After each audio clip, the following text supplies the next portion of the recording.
할렐루야. 우리 옆에 사람하고 서로 인사하면서 우리는 하나님의 아들, 딸들입니다. 한번 합시다. 반갑습니다. 주님의 은혜가 여러분 모두에게 함께 하시기를 축복합니다. 저는 오늘 여러분들과 함께 신뢰라는 제목의 말씀을 증거하도록 하겠습니다. 신뢰라고 하는 것은 우리가 믿고 의지한다는 말이에요.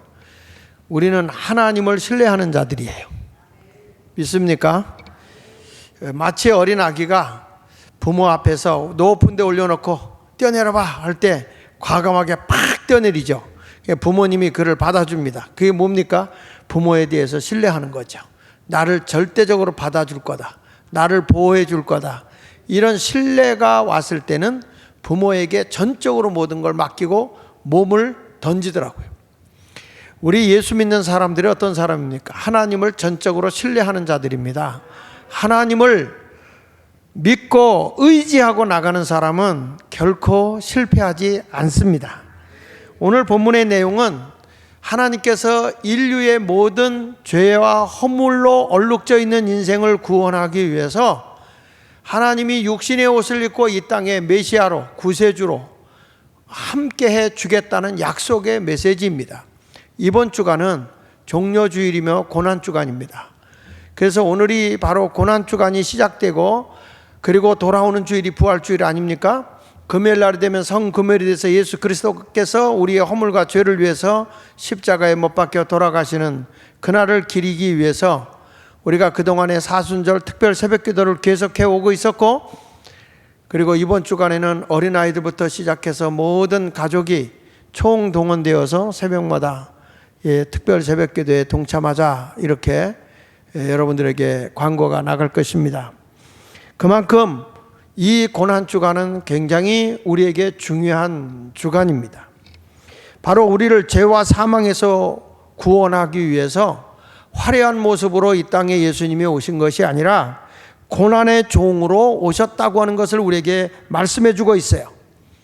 이사야 55장 3절로 4절에 보면 그는 멸시를 받아서 사람들이 무시하고 얕보고 이렇게 천대하는 모습이 멸시 아닙니까? 멸시를 받아서 사람들에게 버림받았으며 간고를 많이 겪었다. 이 간고라는 것은 형편이 가난하고 고생스러움을 얘기하는 겁니다. 그러니까 이 간고를 많이 겪은 분으로 오신다는 말은 형편이 어렵고 그래서 그 고생으로 많은 어려움을 겪고 있는 모습을 말하고 있는 거예요. 뿐만 아니라 질고를 아는 자라 그랬습니다. 이거는 질병에 의해서 심히 고통을 받는 그런 괴로움, 그 말을 말하는 거예요. 질고라는 것은 질병으로 인해서 그 고통을 당하는 괴로움을 얘기할 때 질고라고 얘기합니다.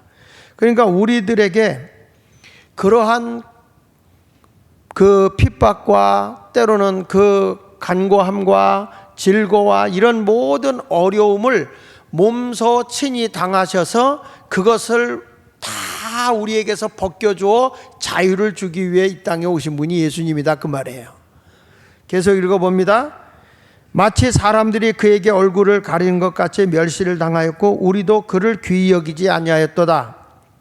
그는 예수 그리스도는 실로 우리의 질고를 지고 우리의 슬픔을 당하였거늘 우리는 생각하기를 그는 징벌을 받아 하나님께 맞으며 고난을 당한다 하였노라.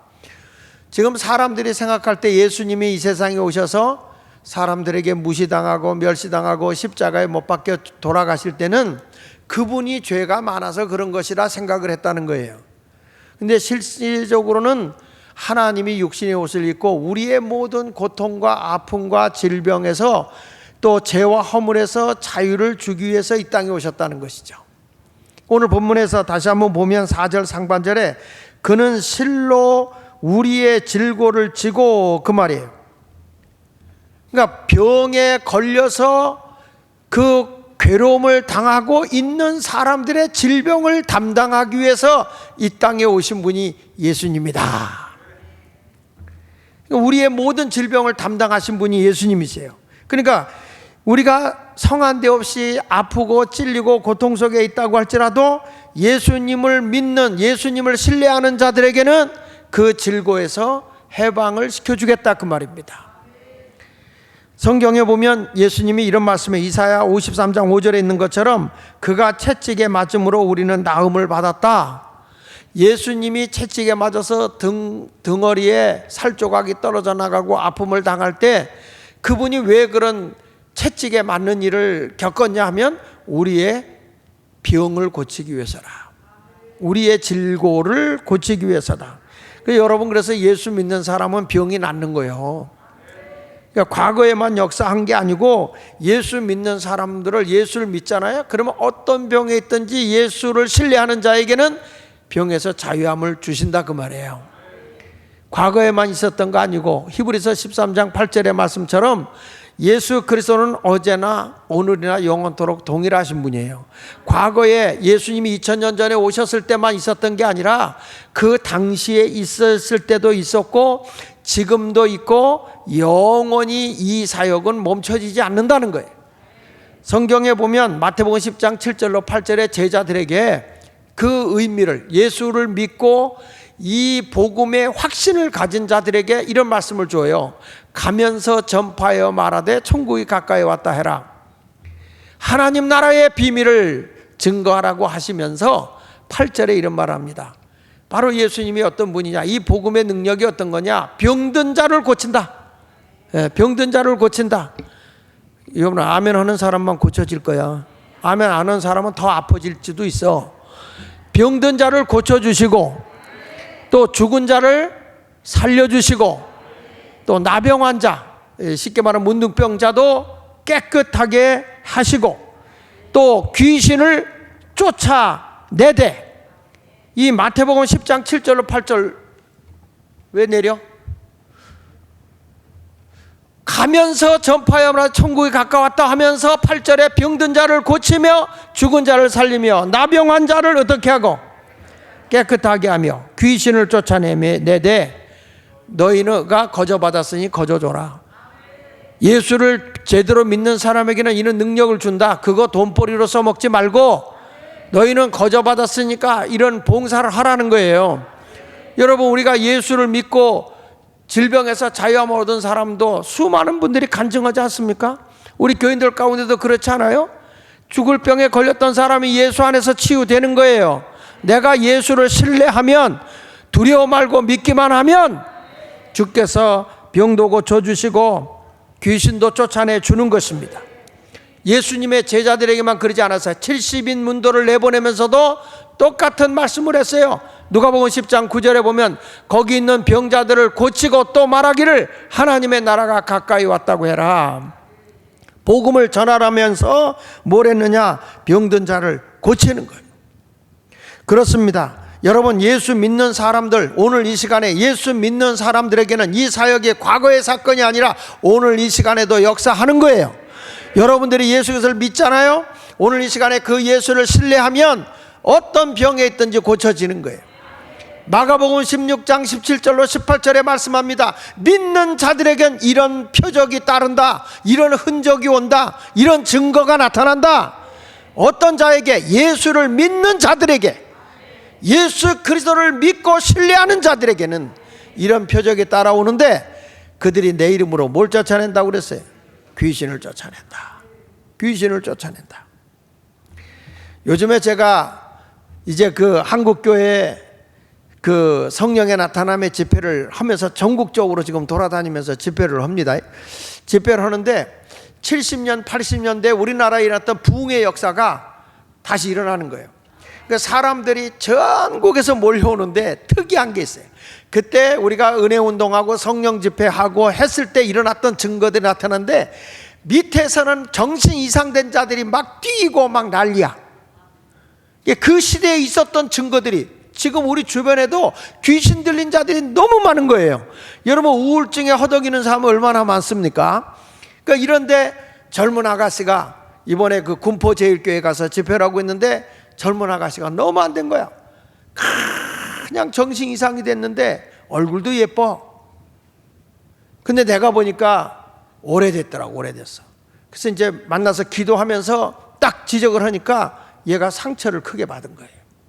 그것에 우울증이 넘어서질 못해서 정신병이 되고 고통을 이용해서 귀신이 들어간 거예요. 여러분, 우리가 하나님의 영의 지배를 받아야 됩니다. 그러면 귀신이 나가는 거예요. 귀신이. 이런 컵에다가 물이 들어오면 공기가 나가지 않습니까? 빈 그릇에는 공기가 차요. 근데 여기다 물을 채우면 빈 공기가 빠져나가듯이 우리들에게도 하나님의 영, 성령이, 예수 그리스도의 복음이 내게 꽉 사로잡아 버리게 되면 더러운 것들이 다 나가는 거예요. 나가는 거예요. 그것이 믿는 자의 증거란 말이에요.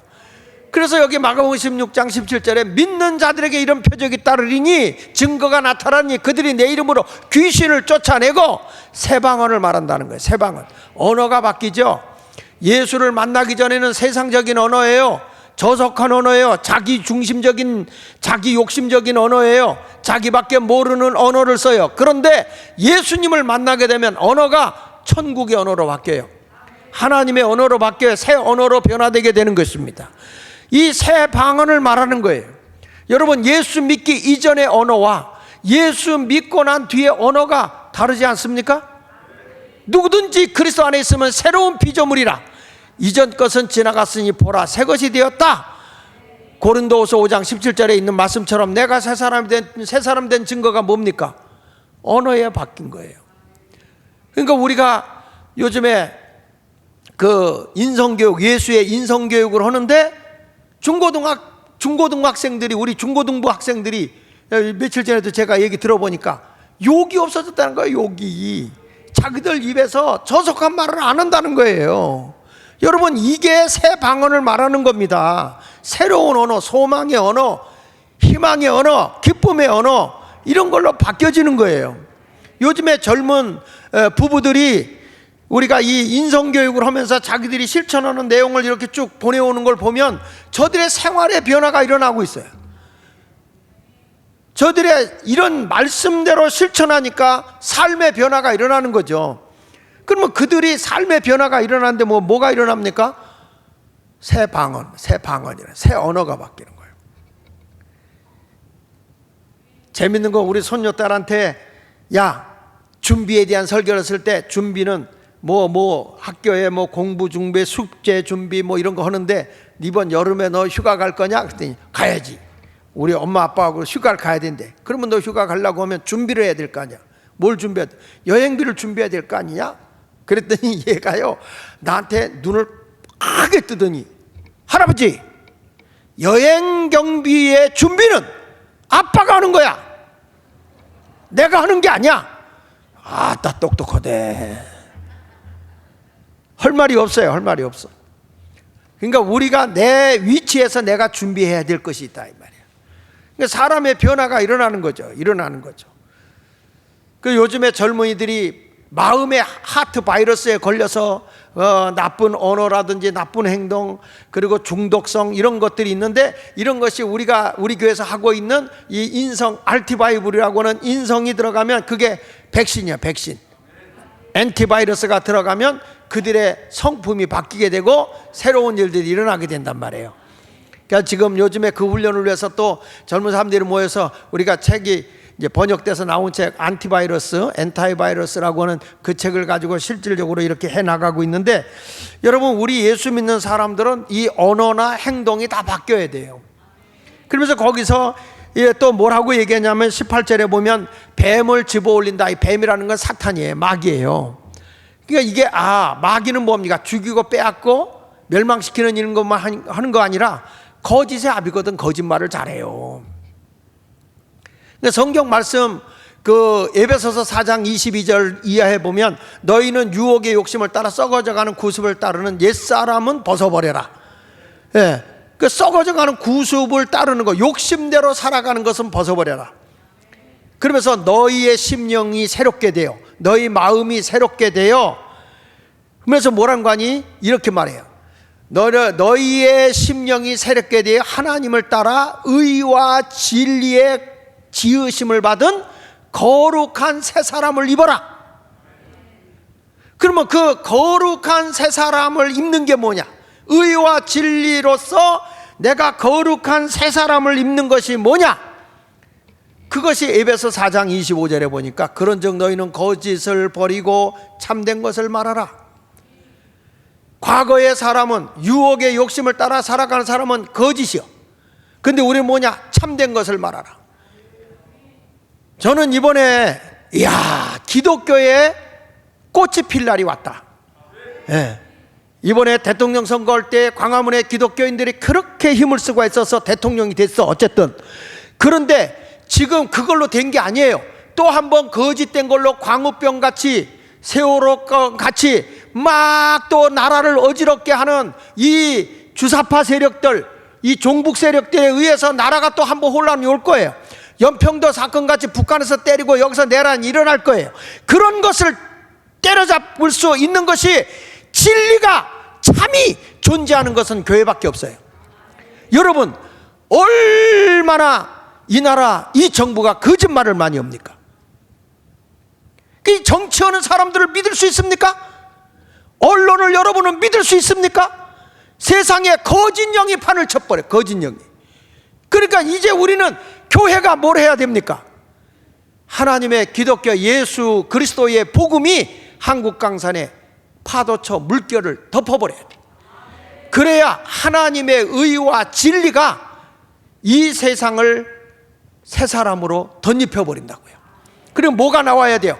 거짓은 버리고 참된 것이 나와야죠. 할렐루야. 아니 뭐 우리가 이런 거 하겠습니다 라고 정치인이 말했으면 약속을 지켜야지. 그러니까 우리나라하고 이스라엘하고 차이가 뭡니까? 이스라엘도 1948년 5월 14일 날 나라가 세워졌고 우리나라도 1948년 8월 15일 날 건국이 되어졌는데 우리나라는 혁명이 많았어. 근데 이스라엘은 그게 없었어요. 왜 그러냐? 이스라엘은 지도자들이 백성들에게 약속한 걸 지켰다는 거예요. 근데 우리는 딱 당선만 되면 안 지켜. 그러니까 사람들이 불신하니까 혁명이 일어나는 거예요. 혁명이 일어나는 거예요. 되기만 하면 된다. 요즘에 이제 선거철이 판이 쳤어. 선거철이. 나는 이번에 믿을 수가 없어. 이제는 기독교의 물결이 다시 한번 덮어져야 돼. 하나님의 진리가 이 강산에 거짓을 벗어버려야 돼. 거짓됨을 벗어버려야 돼. 그래서 정말 저 언론 저 미디어에서 뉴스에 나오는 것이 참이구나. 이게 들려줘야 될 거 아닙니까? 사람의 눈을 멀게 하고 귀가 멀리게 해서는 안 된다고요. 성경에 또 뭐라고 그랬어요? 도둑질하는 자는 다시 도둑질하지 마라. 옛사람의 욕심은 벗어버리고. 그러니까 왜요? 도둑질하지 마라. 그 다음에 또 뭐라고 합니까? 에베소 5장 28절에 보면 너희 손으로 수고하여 가난한 자에게 구제할 수 있도록 해라. 우리가 새 사람 있는 사람 뭡니까? 열심히 내가 노력해서 가난한 자를 돕는 거예요. 공짜로 얻어먹는 게 아니라고요. 우린 열심히 그런 일을 하는 거예요. 이번에 우리가 이렇게 화재를 당해서 어려움을 당하고 있는 분들에게 옷가지도 그릇도 이렇게 놨다 그랬더니 우리 교회 집사님 한 분이 권사님 한 분이 뭐라고 하냐면 목사님 어떻게 그릇을 쓰던 걸 갖다 줍니까? 하고 그릇 장사하는 분이 트럭으로 그릇을 갖고 왔어요.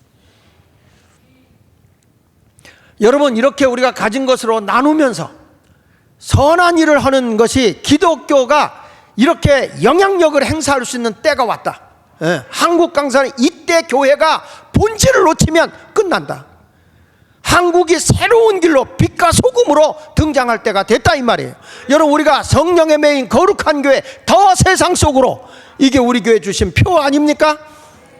그러면 이제는 하나님의 말씀의 원리대로 가야 합니다. 그러니까 뱀을 집어 올려야 됩니다. 거짓됨을 들어 올려야 됩니다. 사탄의 전략을 깨부셔야 됩니다. 하나님의 진리가 이 세상을 덮어버리도록 해야 되는 거예요. 그래서 뱀을 집어 올리며 무슨 독을 마실지라도 해를 받지 않으며 죽이려고 거짓 부렁하고 막 말로다가 나를 모함해도 해를 입지 마라. 우리는 말씀대로만 살면 된다. 무슨 독을 마셔도 해를 받지 아니하며. 마가복음 16장 18절 좀 띄워요. 병든 사람에게 손을 얹어 정 나으리라 하시더라 그랬어요. 믿는 자들에게 병든, 그러니까 우리 예수 믿는 사람들이 병든 사람에서 기도하면 병이 낫는 거예요. 과거의 역사만 있는 게 아니라 지금도 예수 그리스도 안에서 이런 역사가 일어나는 거죠. 그러니까 여러분, 예수 안에서 우리의 질고를 다 담당해 주셨습니다. 그뿐입니까? 우리의 슬픔도 다 주님이 담당해 주시는 거예요. 여러분, 예수님은 육신의 옷을 입고 오셔서 나사로가 죽었을 때 눈물을 흘리셨다 그랬어요. 요한복음 11장 35절에 보면 예수께서 눈물을 흘리시더라. 우리와 똑같은 사람의 모양으로 오시고 모든 슬픔도 같이 겪었어요. 또 예루살렘 성을 바라보니까 저들이 회개하지 않고 멀지 않아서 로마에 의해서 완전히 이 예루살렘 성이 폐허가 되고 무너질 걸 본 거예요. 그래서 예수님께서 십자가에 돌아가시기 전에 예루살렘 성을 바라보시고 우셨다고. 여러분, 우리 한국도 어떤 모습으로 되냐? 이대로 두면 안 돼요. 반드시 복음이 화돼야 돼요. 한국이 복음화가 돼야 돼. 이번 기회에 놓치면 한국교회 희망 없어요. 이제는 한국의 복음으로 전 국민을 깨워야 돼요. 나라를 사랑했던 사람은 이번에도 제가 가보니까 스님들도 다 와서 나라를 지키자. 그런데 그 앞에 와서 아멘 하고 할렐루야 하더라고. 뭘 위해서 그런 일이 일어나는 겁니까? 종교를 하자는 게 아니라 나라를 사랑하자는 데는 뜻이 다 같아요. 다 한마음 한뜻을 가지고 가는 거예요. 우리는 거기에 뭘 집어넣어야 돼? 예수 생명을 풀어 넣어야 되는 거예요. 어떤 분은 제가 광화문에 나가서 연설하고 뭐 할 때 저는 메시지를 전해요.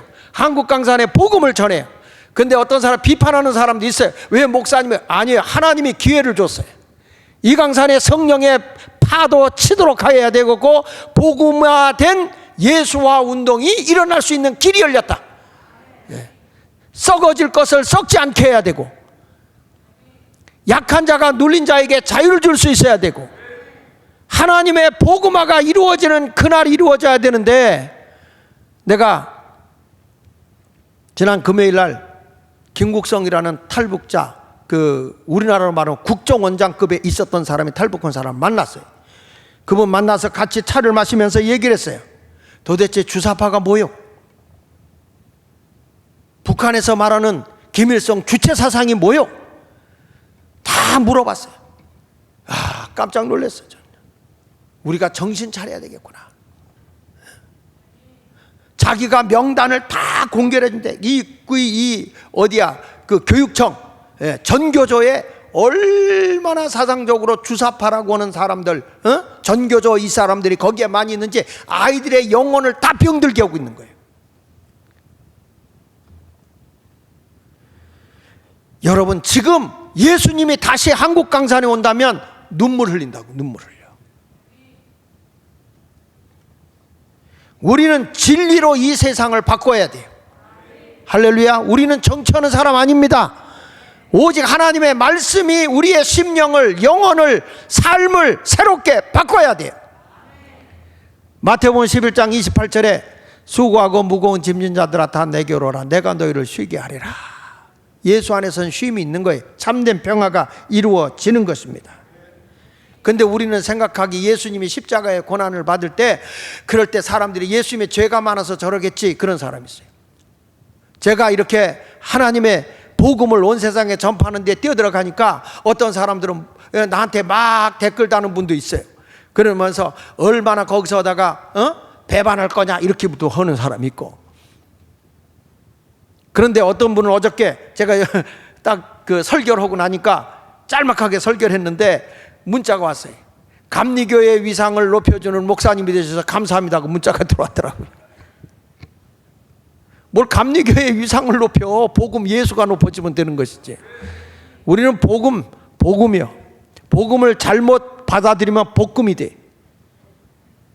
그러면 안 돼요. 오직 기쁜 소식, 하나님의 복음을 온 세상에 전하면서 한국 민족을 깨우는 일을 해야 될 줄 믿습니다. 왜 그러냐? 첫째, 예수 안에는 참된 자유가 있기 때문에 그래요.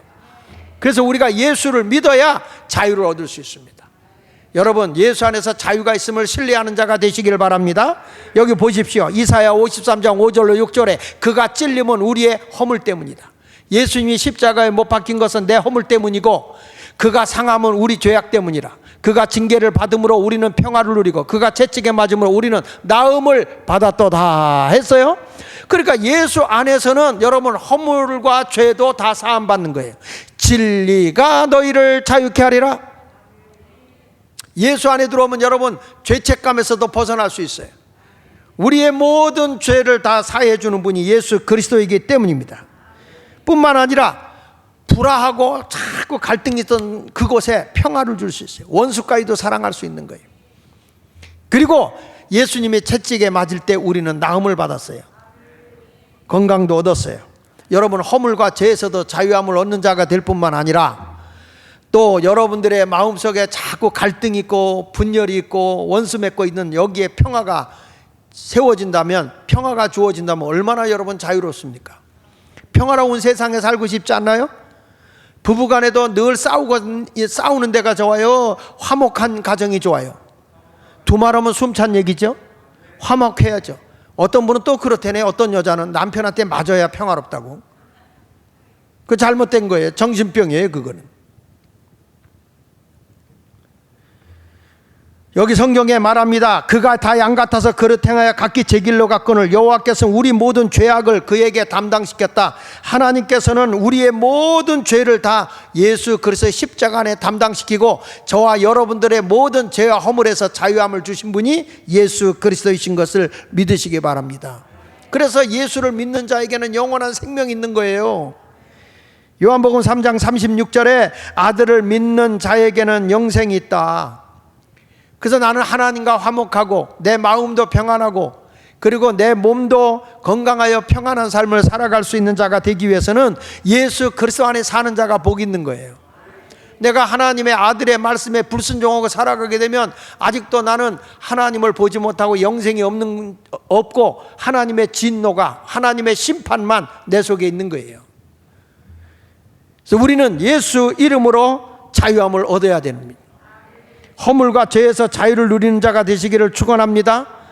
보십시오. 그가 찔리면 우리의 허물 때문이라 다시 꼭 기억하세요. 예수님이 이번 고난주간에 우리가 생각해야 될 것은 예수님이 십자가에 못 박혀 돌아가신 것은 내 허물 때문이에요. 그가 온몸이 찢겨지고 창에 옆구리에 창이 찔리고 가시면류관을 쓰게 된 것은 우리의 죄악 때문이고요. 예수 그리스도 안에서 우리의 허물과 죄가 다 사유해지는 것이기 때문에 그 안에서만 참된 자유가 있는 것입니다. 베드로전서 2장 24절에도 친히 나무에 달려 십자가에 달려 그 몸으로 우리 죄를 담당하셨으 이는 우리로 죄에 대하여는 뭐하고 죽고 의에 대하여는 사는 거예요. 여러분, 이제부터 죄의 사람으로 살지 말라 그 말이에요. 의의 사람이라는 것은 하나님과 내가 화목한 사람으로 살라는 거예요. 하나님과 나는 죄가 있으면 원수가 돼요. 그런데 의로워지면 하나님과 화목해지는 거예요. 예수 믿는 사람은 이렇게 주님과 화목함으로 얻어지는 게 뭐냐? 평화로움이 와요. 평화. 그 사람이 두려우면 자유가 없잖아요. 평화가 와. 평화. 이사야 53장 5절에 그가 징계를 받음으로 우리는 평화를 누린다고 그랬는데 이 평화는 하나님과 나와의 관계를 얘기하는 거예요. 성경 고린도후서 5장 18절에 이런 말씀이 나옵니다. 모든 것이 하나님께로 났으며 그가 그리스도로 말미암아 우리를 자기와 화목하게 했다. 하나님과 우리와의 관계가 원수된 관계가 아니라 화목한 관계. 그래서 우리는 하나님을 아버지라고 부를 수 있어요. 얼마나 가까운 관계예요. 또 우리에게 화목하게 하는 직분을 줬다. 예수 믿는 사람의 별명은 뭐냐? 화목동이에요. 화목동이. 교회 와서 나는 누가 뵈기 싫어. 그러면 안 돼요. 이 교인들끼리 이런 말씀을 들어도 교회처럼 말 많은 데 없잖아요. 이 씨는 이간자라고, 오 씨는 오해자라고, 박 씨는 박박 긁고, 정 집사는 정말이냐고 따지고, 남 집사는 남의 얘기하고, 김 집사는 김재는 소리하고 앉았고, 조 집사는 조잘대고, 나 집사는 남의 게 없다고 그러고, 남 집사는 남의 얘기나 하고 앉았고, 박 집사는 박박 긁고, 답답한 주 집사만 교회 앞에 앉아서 주여 주여 한답니다. 이런 것은 하도 얘기들이 많으니까 이런 얘기도 나온 거겠죠. 그러나 성경에서 보면 우리는 화목을 만들어내는 사람이에요. 교회 와서 난 누구 뵈기 싫어, 난 누구 뒤통수가 뵈기 싫어서 싫어, 이거는 예수가 내 안에 없는 거예요. 부족해도 화목하게 해야 돼요. 그래서 우리에게 화목하게 하는 직분을 줬다. 19절에 보면 또 이렇게 말합니다. 곧 하나님께서 그리스도 안에 계시사 세상을 자기와 화목하게 하시며. 보세요. 우리끼리만 화목하라고 하지 않았어요. 하나님과 나와 1대1로 화목해라? 그거 아니에요. 믿는 자와 함께 화목하라. 또 믿는 자끼리만 하는 게 아니라 어디까지 화목하라 그랬어요? 세상 속에 들어가서 세상 사람과 관계를 잘 가져라. 세상 사람이 와가지고 아이고 집사님 아이고 우리 가까이 좀 어이 사탄아 물러가라 그러면 되겠어요? 근데 여러분 왜 세상 가서 돈 벌고 살아? 그거 아니잖아요. 진리 안에서 우리는 모든 사람을 더불어 화목하게 살아야 되는 거예요. 그래서 우리는 세상을 섬기는 거야. 세상에 어려움이 있을 때 교회가 손을 내미는 거예요. 그 이유는 그래서 예수 믿는 사람이 손해를 많이 봐요. 그래도 그게 주님이 기뻐하는 거예요. 왜?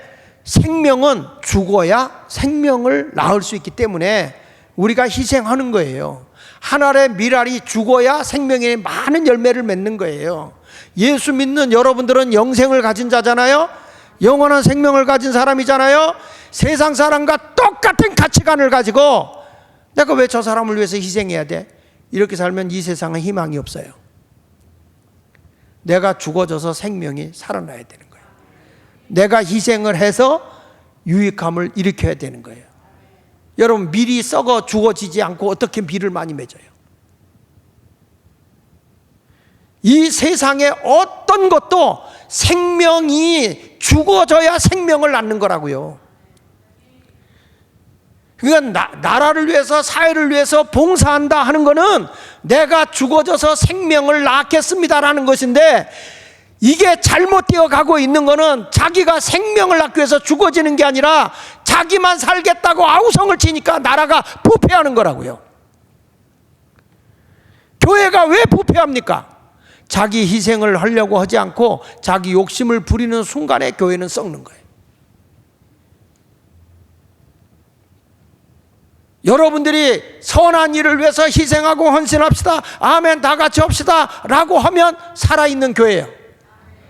아유 교회 갔더니 허라는 것도 많고 나는 세상에서 쓸 일도 많은데 뭐 그렇게 내라는 게 많아. 그래가지고 김째째 이째째 박째째 노릇하면 그건 산 게 아니라 죽은 거예요. 죽은 거.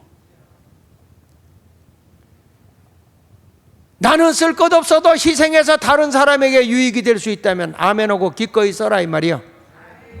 그게 그리스도인인 거예요. 여러분은 생명 있는 예수 믿는 분입니까? 생명 있으십니까? 아니면 내 중심으로 살아갑니까? 생명 있는 사람은 자기 희생이 있어야 돼요. 그런데 죄송한 얘기지만 교회 안에 몇 %나 이런 철저한 그리스도를 따라가는 자가 있을까요? 한국교회 목사들 가운데에도 얼마만큼 자기를 희생하면서 온전히 주님만을 위해서 모든 걸 내려놓고 사는 목사들이 있을까요? 저를 비롯해서. 희생이 없는 곳에는 생명이 나올 수가 없어요. 예수님은 우리에게 너희에게 진정한 자유를 준다. 그러니 나도 너희에게 생명을 주기 위해서 십자가에 죽었다. 예수님은 말씀합니다. 아무든지 나를 따라오려거든 자기를 부인하고 내가 진 십자가 지고 따라오라. 여러분 이게 복음이에요. 죽음의 길 가자 이거예요. 뭘 위해서? 생명을 위해서. 너 하나 잘 먹고 잘 입고 잘 살자는 거 아니잖아요. 교회는 세상을 책임져야 돼요. 이웃을 책임져야 돼요.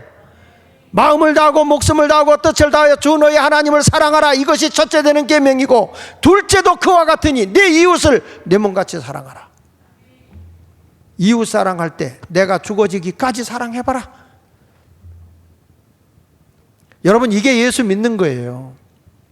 그래서 우리는 두 번째 가서 하나님의 뜻을 묵묵히 따르는 자가 돼야 돼. 예수님과 같이 예수님을 신뢰하고 하나님의 뜻을 따라가는 거예요. 자 보세요. 오늘 본문에서 이사야 54장 7절로 9절에 그가 예수님이 곤욕을 당하여 괴로울 때에도 그의 입을 열지 아니했다. 말없이 갔다 그 말이에요. 그 일에 마치 도수장으로 끌려 어린 양과 털 깎는 자 앞에서 잠잠한 양같이 그의 입을 열지 않았다. 그는 예수님은 곤욕과 신문을 당하고 끌려갔으나 그 세대 중에 누가 생각하기를 그가 살아있는 자들의 땅에서 끊어짐은 마땅히 형벌을 받을 내 백성의 허물 때문이라 하였으리요. 그는 강포를 행하지 아니하였고 그의 입에 거짓이 없었으니 그의 무덤이 악인들과 함께 있었으며 그가 죽은 후에 부자와 함께 있었다. 예수님은 사람들이 죄가 많아서 그런 줄 알고 죽어서도 죄인들이 묻혀지는데 거기에 묻혀 있었지만 예수님은 죽음을 이기고 부활하신 거예요. 예수님은 말없이 그 길 걸어간 겁니다. 여러분, 이것이 믿는 겁니다. 내가 무엇을 따라갑니까? 이 신앙생활에서 무엇을 따라가겠습니까? 하나님의 뜻을 따라가는 자가 되어야 할 줄로 믿습니다. 예수님만 신뢰하면 용서할 수 있어요. 남하고 화목의 길을 따라갈 수 있어요. 성경은 이렇게 말하더라고요. 너희를 박해하는 자를, 로마서 12장 14절에 보면 너희를 박해하는 자를 축복해라. 축복하고 저주하지 말라. 쉬워요, 어려워요? 여러분을 박해하는데 그 사람들에게 축복하고 저주하지 말래. 할 수 있어요? 왜 얼굴들이 늑대 사촌으로 바뀌는 거예요? 주님은 우리를 구원하려고 그렇게 하셨다 그 말이야. 구원하려고. 우리도 영혼을 구원하기 위해서 그런 길을 가서 저 인간은 지옥 가야 돼. 저건 아주 지옥 아랫목에 들어가야 돼. 그러지 마시고 하나님, 저에게도 복음이 들어가면 저 영혼이 구원받지 않겠습니까? 그래서 축복하라는 거예요. 예수님은 어느 집에 들어가든지 그 집에 가서 평안을 빌어주래요. 그 평안을 받을 만한 사람이 있으면 그 빈 평안이 그 집에 임하지만 내가 빌어준 평안이 그 집에 받을 만한 사람이 없으면 너에게로 온다는 거예요. 누가복음 10장 5절로 6절에 있잖아요. 어느 집에 들어가면 먼저 말하되 이 집에 평안을 지어다 하라. 만일 평안을 받을 사람이 거기 있으면 너희 평안이 그에게 머물 것이요 그렇지 않으면 너희에게 돌아오리라. 그러니까 교회 와서도 요 사람 복 못 받게 생겼다. 그 사람 옆에 앉아서 막 복을 빌어주는 거예요. 그러면 그 복이 누구에게 와? 빌어준 사람에게 와요. 옆 사람 한번 보세요. 이분이 복 받게 생겼어요? 못 받게 생겼어요? 여러분들이 복 받게 생긴 사람 옆에 앉아 있으면 잘못 앉은 거예요. 복을 못 받게 생긴 사람 앞에 가서 복을 빌어줘야 내가 빌어준 복이 내게 온다는 거예요. 여러분, 내가 복 받고 싶은 것 그 사람에게 복을 빌어줘. 그러면 나한테 온다는 거죠. 근데 내가 빌어준 그 복이 그 사람이 받을 만한 그릇이 돼 있어. 그러면 그 사람에게 임한다는 거예요. 이걸 역으로 오면 이런 거예요. 남을 막 저주해요. 저주해. 근데 그 사람이 저주받을 사람이 아니야. 그러면 그 저주가 누구에게 와요? 나에게 오는 거예요. 그러니까 예수 믿는 사람 함부로 욕하면 돼, 안 돼? 안 되지. 어떤 사람 보고 야, 이 견자야, 그러면 돼, 안 돼? 주님은 어떤 사람에도 용서해줘요. 용서해. 사랑하고. 그래서 우리나라 옛말에 미운 놈 뭐 하나 더 준다? 떡 하나 더 준다. 여기 성경에 그게 나오더라고. 로마서 12장 19절 20절에 보니까 내 사랑하는 자들아 너희가 친히 원수를 갚지 말고 하나님의 진노에 맡기라. 기록됐을 때 원수 갚는 것이 내게 있으니 내가 갚으라고 주께 말씀하시니라. 내 원수가 줄이거든 뭐라고 그랬어요? 먹이고. 목마르면. 이게 참 우리나라 할머니들은요 성경 안 읽고도 다 했어. 미운 놈 떡 하나 더 준다. 이 성경에 없는 거잖아요. 예수 믿으세요. 아유, 예수고 나발이고 난 필요 없다. 나발을 어떻게 하냐는 거예요. 다윗이 먹을 것 달라고 그랬을 때 아비가일의 남편이 나발이야. 내가 다윗 왕을 어떻게 하는, 내가 그놈한테 왜 내가 먹을 걸 주냐. 그래서 다윗한테 죽을 뻔한 사람이 아비가일의 남편 나발이야. 여러분도 잘 모르지, 나발. 성경에 나오는 나발도 잘 모르는데 옛날에 할머니들은 다 알아. 예수고 나발이고 뭐 그래. 어떻게 그렇게 나발을 아는지. 예. 그런데 여러분, 이렇게 내가 원수 갚지를 말고 다 하면 그게 바로 그 사람의 숯불을 머리에 올려놓은 것 같아서 하나님이 원수를 하나님이 다 정리하는 거니까 네가 갚으려고 하지 말라는 거죠. 할렐루야. 대한민국도 우리 힘으로 되는 건 아니에요. 하나님이 다 주관하시고 인도하시는 걸 믿습니다. 그래서 성경은 어떤 상황에서 우리 예수 믿는 사람은 불평하지 말고 자족하고 살아야 돼. 스스로 만족하고 사는 거예요. 예수 믿는 사람은 배불러도 배고파도 늘 자족하고 살아야지 예수 믿는 사람이 사치하게 살면 안 된다고. 빌립보서 4장 11절로 13절을 한번 읽어봅시다. 같이 한번 읽어볼까요? 시작. 내가 궁핍함으로 말하는 것이 아니라 예수 믿는 사람은 어떠한 형편에 나는 뭐 하길 배웠다? 자족하길 배웠다. 여러분, 옛날에 비하면 지금 너무 잘 살고 잘 먹어요, 우리가. 그렇죠? 젊은 세대들한테 얘기하면 또 시험 들지만 저는 뭐 농사 짓는 시대부터 산업화 시대를 거쳐서 지금 AI 인공지능 시대까지 살고 있는 거니까 징글맞게 오래 살겠지. 젊은이들이 볼 때 아이들 가라사대 꼰대구나, 완전 노꼰대구나 그러겠죠. 근데 그 당시만 해도 우리가 먹을 것도 없고 배가 고플 때 아니에요. 그 형제들 가운데 배가 고프니까 꿈을 꿔도 먹는 꿈을 꿔요. 그러면 막 입맛을 따신다고요. 그러면 전 가족이 다 일어나는 거예요. 뭐 먹어? 뭐 먹어? 꿈에서 먹는 거예요. 꿈에서. 달랠 수도 없고 혼자만 먹고 있으니. 근데 지금 해보면 아따, 요즘에 젊은 사람들 보니까 다이어트, 먹는 것도 있어도 안 먹어. 남아 돌아가. 아유, 좀 먹어라. 아유, 우리 애들도 한번 저녁에 같이 먹으려고 그러면은 다이어트 한다고 전부 다 저희 엄마나 나한테 밀어놓으면서 하는 얘기예요. 엄마 다이어트 해야 돼. 그러면서 먹을 건 진땅 갖다 놔요. 그거 보면 우리나라도 얼마나 부유로워. 근데 자족하기를 배워야 돼요. 아멘입니까? 이번에 어려운 저 화재를 당해서 강원도 돕는데 부활주일 이번 돌아오는 주일까지입니다. 그리고 월요일 날 딱 갖다 드릴 거예요. 큰 힘이 될 거라고 저는 믿습니다. 그러니까 여러분 어떤가, 우리는 그런 화재를 당하지 않았으니까 우리는 아직 그 고통을 몰라요. 근데 우리는 자족하면서도 베풀어 줄 줄 알아야 돼요. 거기 12절에 나는 비천에 처할 줄도 알고 풍부에 처할 줄도 알아. 모든 이고 배부름과 배고픔과 풍부와 궁핍에 처할 줄을 아는 일체의 비결을 배웠다. 그러면서 13절 말씀 우리가 다 외우는 거죠. 시작. 내게 능력 주시는 자 안에서 내가 모든 것을 알 수 있다.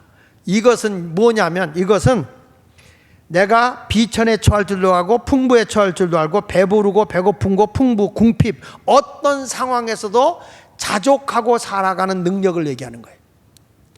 뭐 능력을 행해서 뭐 확 하면 사람이 넘어지고 이런 게 아니고, 여기서 능력은 자족의 능력이에요. 자족의 능력. 주님이 은혜를 주면 어떤 상황에서도 나는 자족할 수 있다. 여러분 이런 믿음의 능력을 가지고 한번 이번 고난 주간에 여러분들이 배고픔도 한번 겪어서 금식도 좀 한번 해보시고, 맨날 육신만 부흥시켜 위 좀 쉬게 해. 위 좀 늘 그냥 퍼먹어가지고 위가 쉴 날이 없어. 또 잠자기 전에 먹어가지고 위가 그렇게 욕한다네. 지는 자빠져 자있고 나만 일 시킨다고. 그 위가 욕하니 병이 안 걸리겠어요? 근데 저 금식하면서 위를 쉬게 해봐. 위가 건강해질 거예요. 아이고 우리 주인 마님 최고입니다. 최고입니다. 3일만 금식해 보시지. 걱정이 됩니까? 그냥 억지로 하지 마세요. 자원하는 마음으로 하세요. 여러분 모두가 이번 귀한 고난주간을 맞이해서 온 가족이 예수님과 함께하는 참된 자유를 누리기를 바라고 화목과 평안을 얻으시기를 예수 이름으로 축원합니다. 기도하십시다.